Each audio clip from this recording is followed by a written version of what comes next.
ओम शांति। 1 मई 2025 बाप दादा के महावाक्य। मीठे बच्चे, तुम बेहद के बाबा से बेहद का वर्षा लेने आए हो। यहाँ हद की कोई बात नहीं। तुम बड़े उमंग से बाबा को याद करो तो पुरानी दुनिया भूल जाएगी। प्रश्न: कौन सी एक बात तुम्हें बार बार अपने से घोट कर पक्की करनी चाहिए? उत्तर: हम आत्मा हैं, हम परमात्मा बाप से वर्षा ले रहे हैं। आत्माएं हैं बच्चे, परमात्मा है बाप। अभी बच्चे और बाप का मेला हुआ है। यह बात बार बार घोट घोट कर पक्की कर लो। जितना जितना आत्म अभिमानी बनते जाएंगे, देह अभिमान मिटता जाएगा। गीत है जो पिया के साथ है। ओम शांति। बच्चे जानते हैं कि हम बाबा के साथ बैठे हुए हैं। यह है बड़े ते बड़ा बाबा, सबका बाबा है। बाबा आया हुआ है।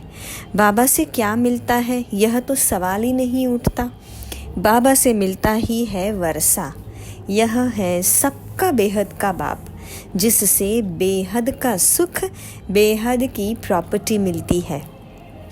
वह है हद की मिल्कियत। कोई के पास 1000, कोई के पास 5000 होगी, कोई के पास 10, 20, 50 करोड़ अरब होंगे। अब वह तो सब है लौकिक बाबाएं और हद के बच्चे। यहाँ तुम बच्चे समझते हो हम बेहद के बाप के पास आए हैं, बेहद की प्रॉपर्टी लेने। दिल में आश तो रहती है ना, सिवाय स्कूल के और सत्संग आदि में कोई आश नहीं रहती। कहेंगे शांति मिले, वह तो मिल नहीं सकती। यहाँ तुम बच्चे समझते हो हम आए हैं विश्व नई दुनिया का मालिक बनने, नहीं तो यहाँ क्यों आए? बच्चे कितनी वृद्धि को पाते रहते हैं। कहते हैं बाबा हम तो विश्व का मालिक बनने आए हैं, हद की कोई बात ही नहीं। बाबा हमसे, आपसे हम बेहद का वर्षा लेने आए हैं। कल्प कल्प हम बाबा से वर्षा लेते हैं, फिर माया बिल्ली छीन लेती है। इसलिए इसको हार जीत का खेल कहा जाता है। बाप बैठ बच्चों को समझाते हैं। बच्चे भी नंबरवार समझते हैं। यह कोई साधु संत नहीं है। जैसे तुमको कपड़े पड़े हैं, वैसे इनको कपड़े हैं। यह तो बाबा है ना। कोई पूछेंगे किसके पास जाते हो, कहेंगे हम बाप दादा के पास जाते हैं। यह तो फैमिली हो गई।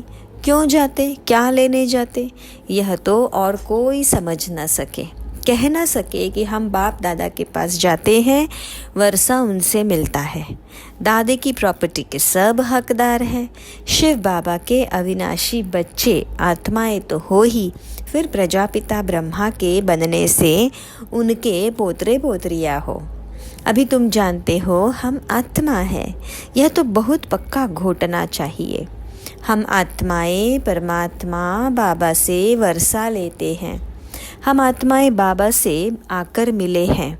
आगे तो शरीर का भान था, फलाने फलाने नाम वाले ही प्रॉपर्टी लेते हैं। अभी तो है आत्माएं परमात्मा से वर्षा लेते हैं। आत्माएं हैं बच्चे, परमात्मा है बाप। बच्चे और बाप का बहुत समय के बाद मेला लगता है, एक ही बारी। भक्ति मार्ग में फिर अनेक आर्टिफिशियल मेले लगते रहते हैं। यह है सबसे वंडरफुल मेला। आत्माएं परमात्मा अलग रहे बहुत काल। कौन?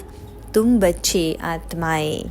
यह भी तुम समझते हो हम आत्माएं अपने स्वीट साइलेंस होम में रहने वाली है। अभी यहाँ पाठ बजाते बजाते थक गए हैं तो सन्यासी गुरु आदि के पास जाकर शांति मांगते हैं। समझते हैं वह घर बार छोड़ जंगल में जाते हैं, उनसे शांति मिलेगी, परंतु ऐसे है नहीं। अभी तो सभी शहर में आ गए हैं। जंगल में गुफाएं खाली पड़ी है, गुरु बनकर बैठे हैं। नहीं तो उन्हों को निवृत्ति मार्ग का ज्ञान दे पवित्रता सिखलानी है। आजकल तो देखो शादियाँ कराते हैं। तुम बच्चे तो अपने योग बल से अपनी कर्मेंद्रियों को वश में करते हो। कर्मेंद्रियां योग बल से शीतल हो जाएंगी। कर्मेंद्रियों में चंचलता होती है ना, अब कर्मेंद्रियों पर जीत पानी है, जो कोई चंचलता ना चले। सिवाय योग बल से कर्मेंद्रियों का वश होना इम्पॉसिबल है। बाप कहते हैं कर्मेंद्रियों की चंचलता योग बल से ही टूटेगी। योग बल की ही ताकत तो है ना, इसमें बड़ी मेहनत लगती, आगे चलकर कर्मेंद्रियों की चंचलता नहीं रहेगी। सतयुग में तो कोई गंदी बीमारी नहीं होती। यहाँ तुम कर्मेंद्रियों को वश कर जाते हो तो कोई भी गंदी बात वहाँ होती नहीं। वहाँ नाम ही है स्वर्ग। उनको भूल जाने कारण लाखों वर्ष कह देते हैं। अभी तक भी मंदिर बनाते रहते हैं। अगर लाखों वर्ष हुए तो फिर बात ही याद ना हो, यह मंदिर आदि क्यों बनाते? तो वहाँ कर्मेंद्रियाँ शीतल रहती है, कोई चंचलता नहीं रहती। शिव बाबा को तो कर्मेंद्रियाँ है नहीं। हाँ, बाकी आत्मा में ज्ञान तो सारा है ना। परमात्मा में वही शांति का सागर, सुख का सागर है। वो लोग कहते हैं कर्मेंद्रिया वश नहीं हो सकती। बाप कहते हैं योग बल से तुम कर्मेंद्रियों को वश करो, बाबा की याद में रहो। कोई भी बेकायदे काम कर्मेंद्रियों से नहीं करना है। ऐसे लवली बाप को याद करते करते प्रेम में आंसू आने चाहिए। आत्मा परमात्मा में लीन तो होती नहीं। बाप एक ही बार मिलते हैं। जब शरीर का लोन लेते हैं तो ऐसे बाबा के साथ कितना प्यार से चलना चाहिए। बाबा को उछल आई ना, ओहो बाबा विश्व का मालिक बनाते हैं, फिर यह धन माल क्या करेंगे? छोड़ो सब। जैसे पागल होते हैं ना, सब कहने लगे इनको बैठे बैठे क्या हुआ, धंधा आदि सब छोड़कर आ गए। खुशी का पारा चढ़ गया, साक्षात्कार होने लगे। राजाई मिलनी है, परंतु कैसे मिलेगी, क्या होगा, यह तो कुछ भी पता नहीं, बस मिलना है। उसी खुशी में सब छोड़ दिया। फिर धीरे धीरे धीरे नॉलेज मिलती रहती है। तुम बच्चे यहाँ स्कूल में आए हो, एम ऑब्जेक्ट तो है ना, यह है राजयोग। बेहद के बाबा से राजाई लेने आए हो।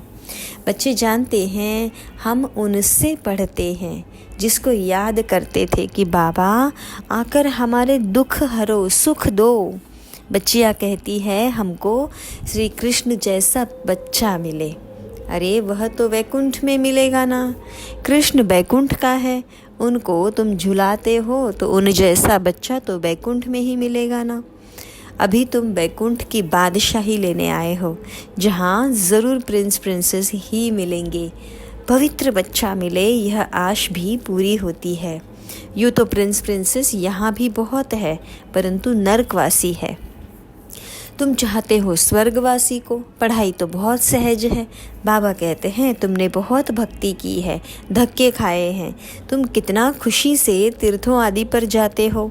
अमरनाथ पर जाते हैं, समझते हैं शंकर ने पार्वती को अमर कथा सुनाई। अमरनाथ की सच्ची कथा तुम अभी सुनते हो। यह तो बाबा बैठ तुमको सुनाते हैं।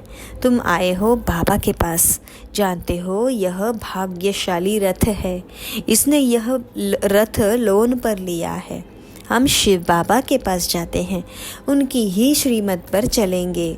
कुछ भी पूछना हो तो बाबा से पूछ सकते हो। कहते हैं बाबा हम बोल नहीं सकते, यह तो तुम पुरुषार्थ करो, इसमें बाबा क्या कर सकते हैं। बाप तुम बच्चों को श्रेष्ठ बनने का सहज रास्ता बताते हैं। एक तो कर्मेंद्रियों को वश करो, दूसरा दैवी गुण धारण करो। कोई गुस्सा आदि करे तो सुनो ही नहीं, एक कान से सुन दूसरे से निकाल दो। जो इविल बात पसंद ना आए उसे सुनो ही नहीं। देखो पति क्रोध करता है, मारता है तो क्या करना चाहिए? जब देखो पति गुस्सा करता है तो उन पर फूल बरसाओ, हंसते रहो। युक्तियाँ तो बहुत है, कामेशु क्रोधेशु होते तो है ना। अबलाए पुकारती है, एक द्रौपदी नहीं सब है। अब बाप आए हैं न अंगन होने से बचाने। बाबा कहते हैं इस मृत्युलोक में यह तुम्हारा अंतिम जन्म है। हम तुम बच्चों को शांति धाम ले जाने आया हूँ। वहाँ पतित आत्मा तो जा न सके, इसलिए मैं आकर सबको पहले पावन बनाता हूँ। जिसको जो पाठ मिला हुआ है वह पूरा कर अब सबको वापस जाना है। सारे झाड़ का राज बुद्धि में है, बाकी झाड़ के पत्ते थोड़े ही कोई गिनती कर सकते हैं। तो बाप भी मूल बात समझाते हैं, बीज और झाड़, बाकी मनुष्य तो ढेर है। एक एक के अंदर के को थोड़े ही बैठ जानेंगे। मनुष्य समझते हैं भगवान तो अंतर्यामी है और एक के अंदर की बात को जानते हैं। यह सब है अंधश्रद्धा। बाप कहते हैं तुम हमको बुलाते हो कि आकर हमको पतित से पावन बनाओ, राजयोग सिखाओ। अभी तुम राजयोग सीख रहे हो। बाबा कहते हैं मुझे याद करो। बाबा यह मत देते हैं ना, बाप की श्रीमत और गत सबसे न्यारी है। मत यानी राय, जिससे हमारी सद्गति होती है, वही एक बाप हमारी सद्गति करने वाला है, दूसरा न कोई। इस समय ही बुलाते हैं, सतयुग में तो बुलाते नहीं हैं। अभी कहते हैं सर्व का सद्गति दाता एक राम। जब माला फेरते हैं तो फेरते फेरते जब फूल आता है तो उनको राम कहें आँखों पर लगाते हैं। जपना है एक फूल को, बाकी है उनकी पवित्र रचना। माला को तुम अच्छी रीति जान गए हो। जो बाप के साथ सर्विस करते हैं उनकी यह माला है। शिव बाबा को रचता नहीं कहेंगे। रचता कहेंगे तो प्रश्न उठेगा कि कब रचना की। प्रजापिता ब्रह्मा अभी संगम पर ही ब्राह्मणों को रचते हैं ना। शिव बाबा की रचना आदि तो है नहीं। सिर्फ पतित से पावन बनाने के लिए बाबा आते हैं।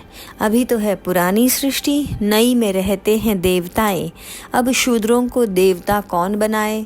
अभी तुम फिर से देवता बनते हो। जानते हो बाबा हमको शूद्र से ब्राह्मण, ब्राह्मण से देवता बनाते हैं। अभी तुम ब्राह्मण बने हो देवता बनने के लिए। मनुष्य सृष्टि रचने वाला हो गया ब्रह्मा, जो मनुष्य सृष्टि का हेड है। बाकी आत्माओं का अविनाशी बाप शिव तो है ही। यह सब नई बातें तुम सुनते हो। जो बुद्धिमान है वह अच्छी रीति धारण करते हैं। आहिस्ते आहिस्ते तुम्हारी भी वृद्धि होती जाएगी।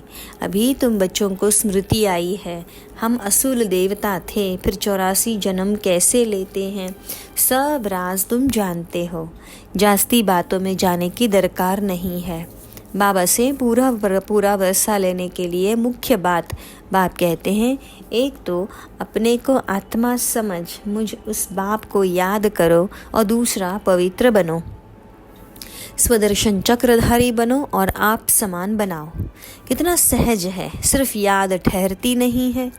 नॉलेज तो बड़ी सहज है। अभी पुरानी दुनिया खत्म होनी है, फिर सतयुग में नई दुनिया में देवी देवताएं राज्य करेंगे। इस दुनिया में पुराने ते पुराने यह देवताओं के चित्र है, वह इन्हों के महल आदि है। तुम कहेंगे पुराने ते पुराने हम विश्व के महाराजा महारानी थे। शरीर तो खत्म हो जाते हैं, बाकी चित्र बनाते रहते हैं। अभी यह थोड़े किसी को पता है। यह लक्ष्मी नारायण जो राज्य करते थे वह कहाँ गए, राजाई कैसे ली। बिड़ला इतने मंदिर बनाते हैं परंतु जानते नहीं हैं। पैसे मिलते जाते हैं और बनाते रहते हैं, समझते हैं यह देवताओं की कृपा है। एक शिव की पूजा है अव्यभिचारी भक्ति। ज्ञान देने वाला तो ज्ञान सागर एक ही है, बाकी है सब भक्ति मार्ग। ज्ञान से आधा कल्प सद्गति होती है, फिर भक्ति की दरकार नहीं रहती। ज्ञान, भक्ति और वैराग्य। अब भक्ति से पुरानी दुनिया से वैराग्य। पुरानी अब खत्म होनी है, इसमें आसक्ति क्या रखे। अब तो नाटक पूरा होता है, हम जाते हैं घर, वह खुशी रहती है। कई समझते हैं मोक्ष पाना तो अच्छा है, फिर आएंगे नहीं। आत्मा बुदबुदा है जो सागर में मिल जाता है। ये सब गपोड़े हैं। एक्टर तो एक्ट ज़रूर करेगा। जो घर बैठ जाए वह कोई एक्टर थोड़े ही हुआ। मोक्ष होता नहीं है। यह ड्रामा अनादि बना हुआ है। यहाँ तुमको कितनी नॉलेज मिलती है। मनुष्यों की बुद्धि में तो कुछ भी नहीं है। तुम्हारा पाठ ही है बाप से ज्ञान लेने का और वर्षा पाने का। तुम ड्रामा में बंधायमान हो, तुम ड्रामा में बंधायमान हो। तुम्हारा ड्रामा में पाठ ही है बाबा से ज्ञान लेने का और वर्षा पाने का। पुरुषार्थ ज़रूर करेंगे, ऐसे नहीं ड्रामा में होगा तो मिलेगा, फिर तो बैठ जाओ। लेकिन कर्म बिगर कोई रह नहीं सकता है, कर्म संन्यास हो नहीं सकता। अच्छा, मीठे मीठे सिक्के लधे बच्चों प्रति माता पिता बाप दादा का याद प्यार और गुड मॉर्निंग। रूहानी बाप की रूहानी बच्चों को नमस्ते। हम रूहानी बच्चों की रूहानी बाप दादा को याद प्यार गुड मॉर्निंग और नमस्ते। शुक्रिया मीठे बाबा, आपका शुक्रिया। धारणा के लिए मुख्य सार, योग बल की ताकत से अपनी कर्मेंद्रियों को शीतल बनाना है, वश में रखना है। इविल बातें ना तो सुननी है ना सुनानी है। जो बात पसंद नहीं आती उसे एक कान से सुन, दूसरे से निकाल देना है। बाबा से पूरा वर्षा लेने के लिए स्वदर्शन चक्रधारी बनना है। पवित्र बन आप समान बनाने की सेवा करनी है। वरदान, मुरली के साज द्वारा माया को सरेंडर कराने वाले मुरलीधर भव। मुरलियाँ तो बहुत सुनी हैं, अब ऐसे मुरलीधर बनो जो माया मुरली के आगे न्योछावर हो जाए, सरेंडर हो जाए। मुरली के राज का साज अगर सदैव बजाते रहो तो माया सदा के लिए सरेंडर हो जाएगी। माया का मुख्य स्वरूप कारण के रूप में आता है। जब मुरली द्वारा कारण का निवारण मिल जाएगा तो माया सदा के लिए समाप्त हो जाएगी। कारण खत्म अर्थात माया खत्म। स्लोगन, अनुभवी स्वरूप बनो तो चेहरे से खुश नसीबी की झलक दिखाई देगी। अच्छा, ओम शांति।